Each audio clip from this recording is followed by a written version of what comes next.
ಇವತ್ ಒಳ್ಳೆ ಲಾಭ ಮಾಡ್ಬಿಡೋದೆ. ಹಲೋ ಅಲ್ಲೋ ನಿಮ್ ಹೆಂಡತಿ ನನ್ನ ಹತ್ರ ಅವಳೆ.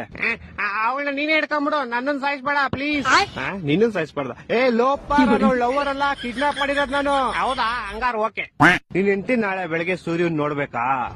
ಹಂಗಾರ 5 ಲಕ್ಷ ಕಳ್ಸಿ. ಹಂಗಾರ ಬೇಡ ಬಿಡ್ರಿ, ಅವಳು ನೈಟ್ ಒಟ್ಟಿಗೆ ಚಂದ್ರನ್ ನೋಡ್ಲಿ. ತಲೆಗಿಲೆ ಕೆಟ್ಟೈತವ ನಿಂಗೆ. ನಿಮ್ ಹೆಂಡತಿ ಸಾವು ಬದುಕಿನ ಮಧ್ಯೆ ಆಟ ಆಡ್ತಾವಳೆ. ಹಾಲ್ ತಗೊಂಬತ್ತೀನಿ ಅಂತ ಹೋಗ್ಬಿಟ್ಟು ಆಟ ಆಡ್ತಾವಳ. ಲೇ ಚಪ್ರಿ, ಕರೆಕ್ಟ್ ಆಗಿ ಕೇಳಿಸ್ಕೋ. ಇವತ್ ನೈಟ್ ಅಷ್ಟೇ ನಂಗೆ ಕಾಸು ಬರ್ಲಿಲ್ಲ ಅಂದ್ರೆ ನಿಮ್ ಹೆಂಡತಿದ್ ಒಂದ್ ಕಾಲ್ ಕಟ್ ಮಾಡ್ಬಿಡ್ತೀನಿ. ಮತ್ ಇನ್ನೊಂದ್ ಕಾಲು ಅದ್ ನಾಳೆ ಕಟ್ ಮಾಡ್ತೀನಿ. ಎರಡು ಇವತ್ತೇ ಕಟ್ ಮಾಡ್ಬಿಡು. ಲೇ ಲೋಪ, ನನ್ನ ಹೆಂಡತಿ ನಿಮ್ ಹೆಂಡತಿ ಕಾಲ್ ಕಟ್ ಮಾಡ್ತೀನಿ ಅಂತ. ನಾನೇಲ್ ಬೇಡ ಅಂದೆ. ಹೊಟ್ಟೆ ಎಷ್ಟು ಉರ್ತಾವ್ರು ಅಕಸ್ಮಾತ್ ನೋಡಿದ್ರೆ ನಾಶ ಮಾಡ್ಬೇಕು. ಲೇ ನಂಗೆ ಯಾಕೋ ಇಷ್ಟು ರೋದನೆ ಕೊಡ್ತೀಯಾ? ಒಂದ್ ಕೆಲ್ಸ ಮಾಡ, ಒಂದ್ 2 ಲಕ್ಷ ಹೋಗ್ಬಿಟ್ಟು ನಿಮ್ ಹೆಂಡತಿನ ಕರ್ಕೊಂಡು ಹೋಗ್ಬಿಡು. 2 ಲಕ್ಷ ಎಲ್ಲ ತುಂಬಾ ಜಾಸ್ತಿ ಆಯ್ತು, ಆಗಲ್ಲ. ಮತ್ತೆ ಇನ್ ಎಷ್ಟ್ ಕೊಡ್ತೀಯಾ? ಮನೆ ಹತ್ರ ಬಾ, ಪ್ಲಾಸ್ಟಿಕ್ ಸಾಮಾನು ಹಾಲ್ ಕವರ್ ಐತೆ, ತಗೊಂಡೋಗು. ಲೇ ನನ್ ಕಿಡ್ನಾಪರ್ ಕಣೋ, ಪೇಪರ್ ಇವನ್ನೆಲ್ಲ ಬೇವರ್ಸಿ. ಹತ್ರ ಅದೇ ಇರೋದು, ಇವಾಗ ಬೇಕಾದ್ರೆ ತಗೊಂಡೋಗು. ನನ್ನ ಮಕ್ಕಳು 3 ಬಿಟ್ಟು ನಿಂತ್ಬಿಟ್ಟವ್ರಣ್ಣ. ಮಾನ ಮರ್ಯಾದೆ ಏನು ಇಲ್ಲ, ಸಪೋರ್ಟ್ ಮಾಡೋದು.